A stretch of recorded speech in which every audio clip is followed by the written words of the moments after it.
कई बार बच्चे मदद के लिए बोलते हैं कि मुझे फोन दिला दो, मुझे सर लैपटॉप दिला दो, तो मैं सोचता हूँ कि दिला दूं, तो मुझे लगता है मैं कितने बच्चों को फोन दिला पाऊंगा, कितने बच्चों को लैपटॉप दिला पाऊंगा।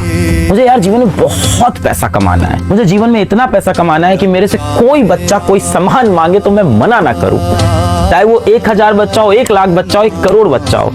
ये है मेरे अंदर।